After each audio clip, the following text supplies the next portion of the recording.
Hello guys, मेरा नाम है कनिष्क, आप देख रहे हैं Law 91। इस वीडियो में हम स्टार्ट करेंगे भारतीय साक्ष्य अधिनियम, मतलब जिसको पहले इंडियन एविडेंस एक्ट बोलते थे ना, वही इसमें स्टार्ट करेंगे। पूरा डेप्थ में पढ़ेंगे इसको, ठीक है। जो ये प्लेलिस्ट होगी इसमें सारा कंटेंट मिल जाएगा आपको। सेक्शन 1 से लेकर सेक्शन 170 तक आपको सारा BSA का, मतलब भारतीय साक्ष्य अधिनियम 2023 का सारा कुछ इसमें कवर करेंगे, ठीक है। डेप्थ में कवर करेंगे, मतलब कि आपको BSA मतलब एविडेंस एक्ट के लिए कोई कोर्स अलग से बाई कभी भी करना ना पड़े। आप किसी भी चीज़ के लिए प्रिपरेशन कर रहे हो, ठीक है, नेट के लिए कर रहे हो, जुडिशरी के लिए कर रहे हो, क्लैट PG के लिए कर रहे हो, तो आपको कहीं और जाना ही नहीं पड़ेगा।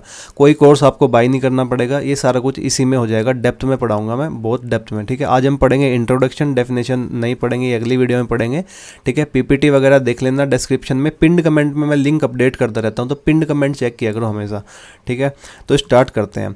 अब स्टार्ट करने से पहले देखो, जो आपका सिलेबस है ना, मैं इस वीडियो में कोई किसी भी यूनिवर्सिटी का सिलेबस कवर नहीं कर रहा हूँ, ठीक है। मैं क्या कर रहा हूँ, मैं सेक्शन 1 से लेके 170 तक वो सारा कुछ BSA कवर कर रहा हूँ यहाँ पे, ठीक है।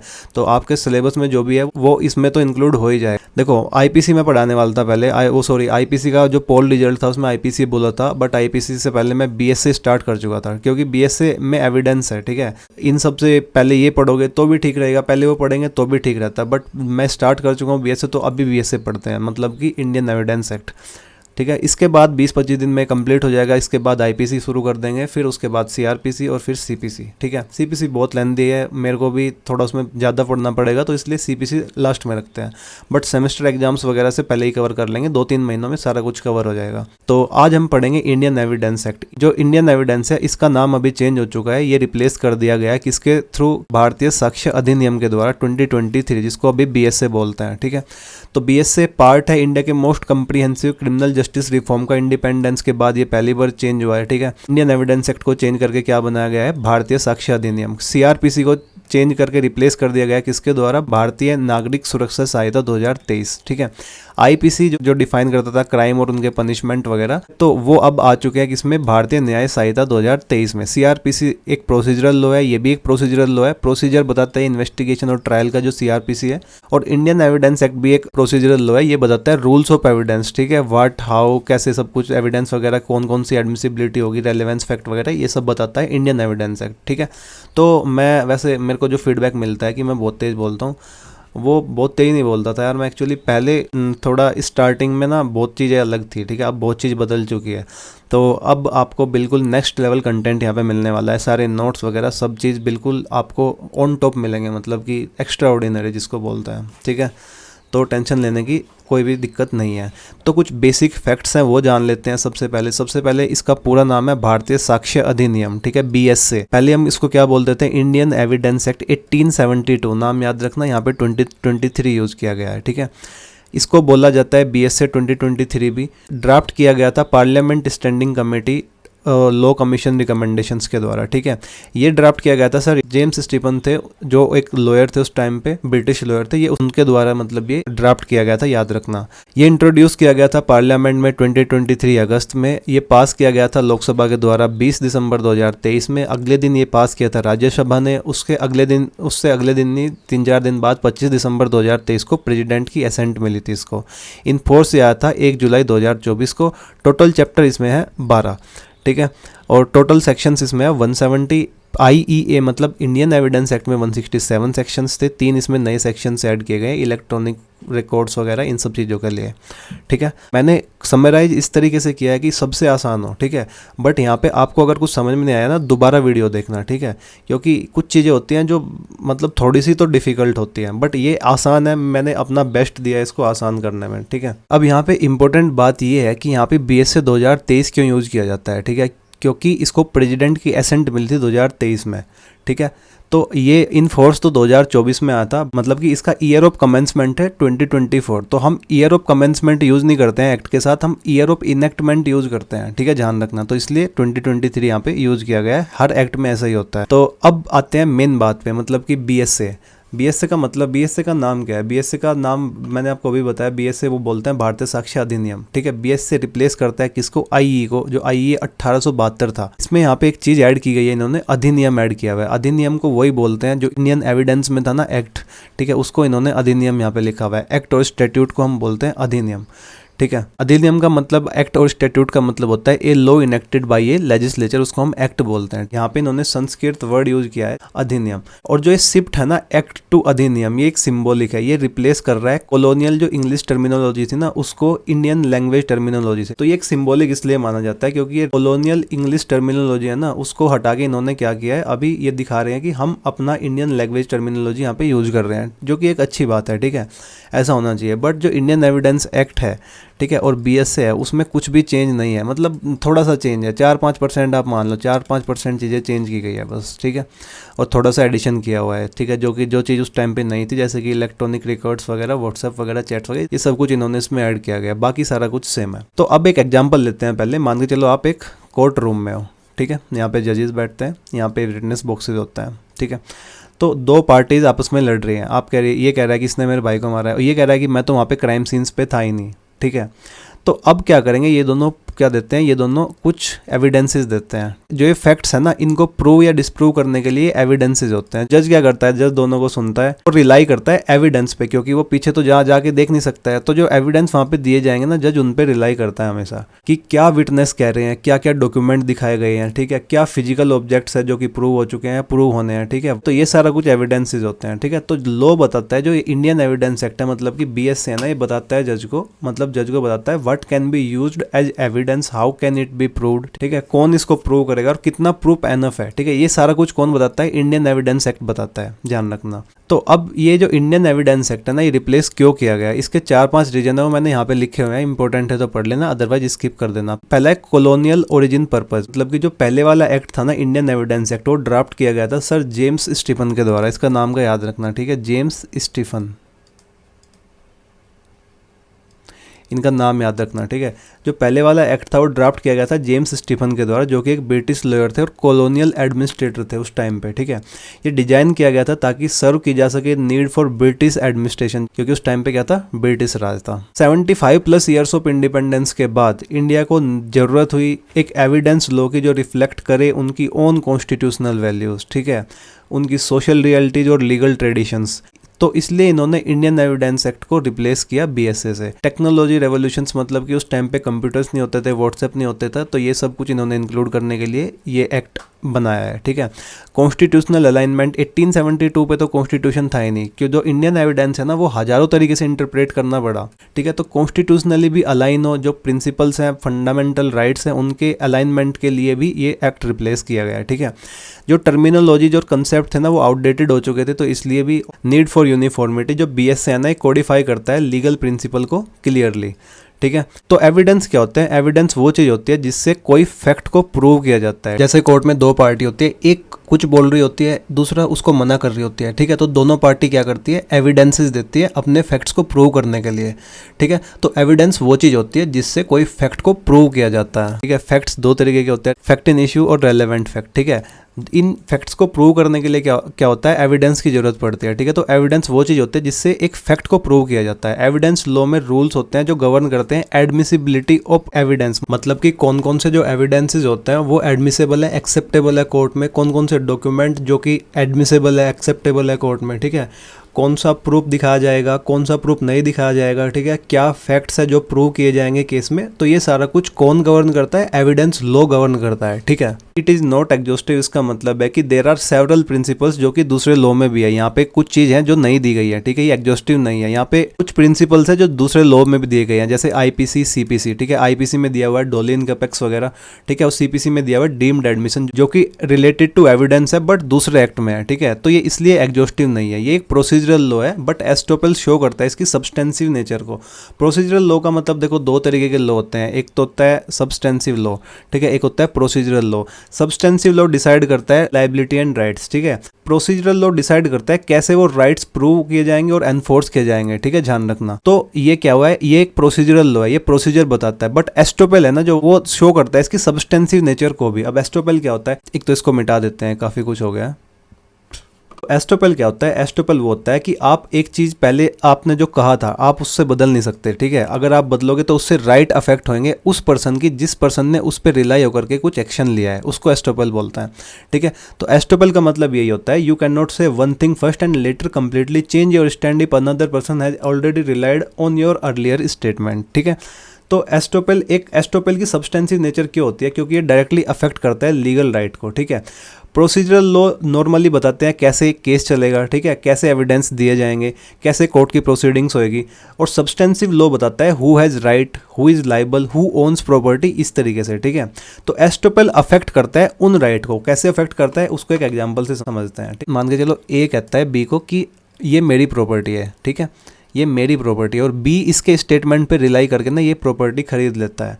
और बाद में क्या करता है, ए कहता है कि भाई मैं तो इस प्रॉपर्टी का ओनर हूँ ही नहीं। तो कोर्ट यहाँ पे क्या करेगा, कोर्ट रोक सकता है ए को from denying his earlier statement, जिसको बोलते हैं एस्टोपेल, ठीक है। तो एस्टोपेल की वजह से बी के प्रॉपर्टी राइट प्रोटेक्ट किए जाएंगे, ठीक है, जो बी के प्रॉपर्टी राइट्स है वो प्रोटेक्ट किए जाएंगे, और ए लूज करेगा अपना राइट टू डिनाई ओनरशिप, ठीक है। तो इससे क्या हो रहा है, इससे लीगल राइट अफेक्ट हो रहे हैं इसके, किसके, बी के। इसलिए इसकी एक सब्सटेंसिव नेचर है एस्टोपेल की, ध्यान रखना, ठीक है। नेक्स्ट है law of evidences lex fori. Lex fori का क्या मतलब होता है? लेक्स फोरी एक लैटिन वर्ड है जिसका मतलब होता है लॉ ऑफ द कोर्ट और लॉ ऑफ द फोरम, ठीक है। सिंपल लैंग्वेज में इसका मतलब होता है कि court will follow its own countries procedural law while deciding the case, ठीक है। कोर्ट अप्लाई करता है अपने खुद के एविडेंस लो, नो मैटर वो डिस्प्यूट कहाँ हुआ था, ठीक है, किस कंट्री में होता, कोई फर्क नहीं पड़ता है, कहाँ से वो कॉन्ट्रैक्ट बना था, अगर कॉन्ट्रैक्ट है तो कहाँ से बना था, और पार्टीज की क्या नेशनलिटी है, ठीक है, कोई फर्क नहीं पड़ता है इन चीज़ों से, ठीक है। तो इंडियन कोर्ट अप्लाई करेगा भारतीय साक्ष्य अधिनियम को। तो इंडियन एविडेंस एक्ट को लेक्स फोरी क्यों बोलता है? क्योंकि एक तो ये प्रोसीजरल लॉ है, जैसे हमने बताया था, ये एडजेक्टिव और नॉन सब्सटेंसिव लॉ है, ठीक है। प्रोसीजरल लॉ ऑलवेज फॉलो करते हैं लॉ ऑफ द कोर्ट, जहाँ पे केस सुना जाता है, ध्यान रखना। तो लेक्स फोरी ये मीनिंग, ये वर्ड है, कहीं पे आ जाए याद रखना इसको, ठीक है। अब इसको एक एग्जाम्पल से समझते हैं, आपको अच्छी तरीके से समझ में आएगा। मान के चलो एक कॉन्ट्रैक्ट बना था इंग्लैंड में, ठीक है, इंग्लिश लॉ उसको गवर्न करता है, इंग्लिश लॉ उसको गवर्न कर रहा है, ठीक है, बट केस फाइल किया गया है दिल्ली में। कोर्ट डिसाइड क्या करेगा कि ये कॉन्ट्रैक्ट ब्रोकन है या नहीं है, ठीक है। राइट ऑफ पार्टीज डिसाइड करेगा कोर्ट। तो राइट ऑफ पार्टी डिसाइड करने के लिए या फिर ये डिसाइड करने के लिए कॉन्ट्रैक्ट ब्रेक हुआ है या नहीं हुआ है, तो इंडियन कोर्ट अप्लाई कर सकता है इंग्लैंड वाले लॉ को, ठीक है। बट ये डिसाइड करने के लिए कौन कौन से एविडेंस अलाउ होंगे, कौन कौन सा, कैसे विटनेस टेस्टिफाई किया जाएगा, ठीक है, एडमिसिबिलिटी ऑफ इलेक्ट्रॉनिक रिकॉर्ड्स वगैरह, बर्डन ऑफ प्रूफ वगैरह, ठीक है, इन सब चीज़ों के लिए इंडियन एविडेंस एक्ट ही यूज होगा, ध्यान रखना, मतलब कि बीएस से ही यूज होगा, इसीलिए इसको बोला जाता है लेक्स फोरी, ठीक है, समझ में आया। अब जो ये भारतीय साक्ष्य अधिनियम है ना, ये 3 मेन प्रिंसिपल पे बेस करता है। पहला है evidence should be related only to the case, दूसरा है हियर से एविडेंस जनरली नॉट अलाउड, तीसरा है best evidence available must be produced. ये तीनों को डेप्थ में पढ़ते हैं। पहला है evidence should be related only to the case, ठीक है। इसका मतलब होता है कोर्ट उन्हीं चीज़ों को सुनेगा, उन्हीं फैक्ट्स को देखेगा जो कनेक्टेड होते हैं विद द डिस्प्यूट। तो एक पर्सन दूसरी रैंडम स्टोरीज और अनरिलेटेड फैक्ट है जो उस केसेस से अनरिलेटेड है वो नहीं लेके आ सकता कोर्ट में, ठीक है। ओनली एक तो फैक्ट इन इश्यू होता है, ठीक है, फैक्ट इन इश्यू जिसको हम अपने टाइम पे एफआईआई बोलते थे, बट आप फैक्ट इन इश्यू याद रखना, ठीक है। एक तो फैक्ट इन इश्यू होता है, एक दूसरा होता है relevant fact. Main disputed fact को फैक्ट इन इश्यू बोलते हैं, रेलेवेंट फैक्ट वो फैक्ट होता है जो कनेक्ट होता है मेन इश्यू से, ठीक है। तो ये ही 2 फैक्ट प्रूव होंगे, ठीक है, कोई इधर उधर की बातें नहीं चलेगी कोर्ट में, ठीक है, कोई अनरिलेटेड चीज नहीं चलेगी। जैसे कि मान के चलो मर्डर का कोई केस है, ठीक है, तो कोर्ट एग्जामाइन क्या करेगा, किसने कमिट किया मर्डर, ठीक है, क्या मोटिव था, क्या वेपन यूज किया गया था, प्रेजेंस एट द सीन, ये सब कुछ कोर्ट एग्जामाइन करेगा। बट कोर्ट ये नहीं अनरिलेटेड चीजें नहीं सुनेगा कि यार जो एक्यूज था ना वो एग्जाम में फेल हो गया, ठीक है, एक्यूज की फैमिली प्रॉब्लम थी, ठीक है, तो ये चीज कोर्ट नहीं सुनेगा, ध्यान रखना। दूसरा है हियर से एविडेंस। हियर से का मतलब होता है कहा सुना, कहा सुने एविडेंस जनरली अलाउ नहीं होते हैं, लॉ को डायरेक्ट एविडेंस चाहिए होते हैं, कोई सेकंड हैंड इन्फॉर्मेशन की क्या ही फायदा, ठीक है। तो हियर से का मतलब होता है एक पर्सन किसी को कुछ बता देता है, ठीक है। मान के चलो एक एग्जाम्पल लेते हैं, फिर राहुल है कोई, ठीक है, राहुल कहता है मोहित ने मेरे को बताया कि अमन ने चोरी की है, ठीक है, अमन ले लेते हैं। राहुल कहता है मोहित ने मेरे को बताया कि अमन ने चोरी की है। अब यहाँ पे कितने बंदे हैं, 3 बंदे हैं, ठीक है। राहुल कहता है, मतलब राहुल कहाँ पे है, कोर्ट में है, ठीक है, जज के सामने राहुल कह रहा है कि मोहित ने मेरे को बताया कि अमन ने चोरी की है। तो मतलब मोहित ने देखा होगा चोरी करते हुए, इसने तो नहीं देखा है, ठीक है। तो ये जो ये बात कह रहा है ना, ये बिल्कुल अनएडमिसेबल है कोर्ट में, ठीक है, इससे इसका कोई मतलब ही नहीं है, हियर से एविडेंस अलाउ ही नहीं है। क्यों नहीं है? क्योंकि ना तो इसने देखा, ये कहीं सुनी बात बता रहा है। ऐसे तो मैं आपको बता दूं कुछ भी, किसी XYZ ने ये किया है, किसी XYZ ने उसके घर पे चोरी किया है, तो वो क्योंकि जब मैंने देखा ही नहीं है उसको तो अलाउ ही नहीं होएगा, ठीक है, ध्यान रखना। तो हियर से एविडेंस रिजेक्ट क्यों किए जाते हैं? हियर से एविडेंस रिजेक्ट इसलिए किए जाते हैं क्योंकि ये झूठ भी हो सकते हैं, पहली तो बात, ठीक है, फॉल्स हो सकते हैं। दूसरी बात, ये प्रॉपरली टेस्टेड नहीं है। तीसरी बात, जो रियल विटनेस है ना वो कोर्ट में है नहीं क्रॉस एग्जामिनेशन के लिए। अब यहाँ पे रियल विटनेस कौन है? मोहित है, ये कोर्ट में है ही नहीं, ठीक है। तो यहाँ पे सबसे इंपॉर्टेंट चीज़ क्या है? विटनेस को बताना होता है। विटनेस ही बताएगा कि उसने क्या देखा है, क्या उसने सुना है, क्या उसने पर्सनली एक्सपीरियंस किया है। तो इसकी दो इंपॉर्टेंट एक्सेप्शंस भी होते हैं, वो मैंने यहाँ पे मेंशन नहीं किया। पहला है डाइंग डिक्लेरेशन, ठीक है, याद रखना। और दूसरा है रेस्ट जस्टे, मतलब सेम ट्रांजैक्शन। इसको डिटेल में आगे पढ़ेंगे। डाइंग डिक्लेरेशन और रेस्ट जस्टे में इसका एक एक्सेप्शन होती है, वहाँ पे मान लिए जाते हैं हियर से एविडेंस भी। थर्ड है best evidence available must B produce. इसका मतलब क्या होता है? कोर्ट को हमेशा स्ट्रॉन्गेस्ट और मोस्ट रिलायबल एविडेंस की जरूरत पड़ती है, ठीक है, ठीक है। जैसे कि मान के चलो कॉन्ट्रैक्ट का कोई केस है, ठीक है, कॉन्ट्रैक्ट प्रूव करना है तो ओरिजिनल डॉक्यूमेंट ही प्रोड्यूस करने पड़ेंगे, ठीक है। फोटोकॉपी और ओरल स्टेटमेंट यहाँ पे एनअप नहीं होंगे। सेकेंडरी एविडेंस, मतलब इनको सेकेंडरी एविडेंस बोलते हैं। सेकेंडरी एविडेंस तभी अलाउ होंगे जब मान के चलो ओरिजिनल खो गए हो, ठीक है, या फिर डिस्ट्रॉय कर दिए गए हो, डिस्ट्रॉय हो गए हो, या फिर अनअवेलेबल हो, बिल्कुल ही नहीं मिल सकते हैं, या फिर उस पर्सन के पोजीशन में हो जो उसको प्रोड्यूस करने से मना कर रहा है, ठीक है। कभी कभी कोई बंदा उठा भी लेता है ना, आप उस केस में फोटोकॉपीज वगैरह ला सकते हो, मतलब सेकेंडरी डॉक्यूमेंट्स अलाउ कर सकते हो, ठीक है। अब सेक्शन 1 की बात करते हैं। सेक्शन 1 बताता है short title application and commencement के बारे में, ठीक है, इजी सा है। शॉर्ट टाइटल पहले एक्ट ऑफिशियली नेम्ड भारतीय साक्ष्य अधिनियम 2023। कमेंसमेंट इन फोर्स हुआ था 2024 को, ठीक है। हम कमेंसमेंट की डेट यहाँ पे नहीं लिखते हैं, ध्यान रखना। इनेक्टमेंट की डेट, मतलब इनेक्टमेंट के ईयर यहाँ पे लिखते हैं एक्ट के साथ, ठीक है।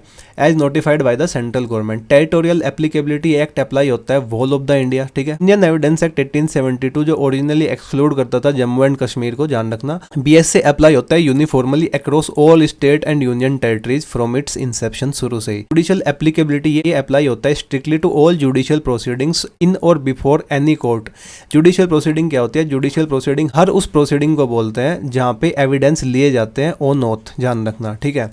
तो ये इसको एक केस भी सपोर्ट करता है, हरचरण सिंह वर्सेस शिवरानी। इसमें क्या हुआ था? सुप्रीम कोर्ट ने एम्फेसाइज किया था कि अगर एक जज या फिर अथॉरिटी लीगली एम्पावर्ड है to take evidence on oath तो प्रोसीडिंग जुडिशियल होती है नेचर में, ठीक है।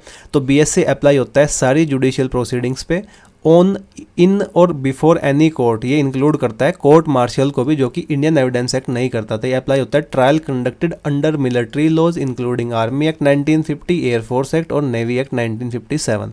अब कुछ इसके एक्सक्लूजन्स भी है जहाँ पे ये नहीं अप्लाई होता है। बीएससी स्ट्रिक्टली एक्सक्लूड करता है दो मेजर डोमेन्स को फ्रॉम इट्स ऑपरेशन, ठीक है। पहला है एफिडेविट, दूसरा है आर्बिट्रेशन प्रोसीडिंग, ठीक है। ये अप्लाई नहीं होता है एफिडेविट्स पे, क्योंकि एफिडेविट एक सेल्फ सोर्न स्टेटमेंट होता है बाय डेपोनेंट, ठीक है, जो साइन करता है उसको बोलते हैं डेपोनेंट। तो बीएसए डज नॉट अप्लाई। तो यहाँ पे बीएसए अप्लाई क्यों नहीं होता है? बीएसए अप्लाई नहीं होता है क्योंकि सबसे इंपॉर्टेंट बात यह है कि जो पर्सन है ना, जो स्टेटमेंट दे रहा है वो कोर्ट में नहीं दे रहा है, पहले तो बात, ठीक है।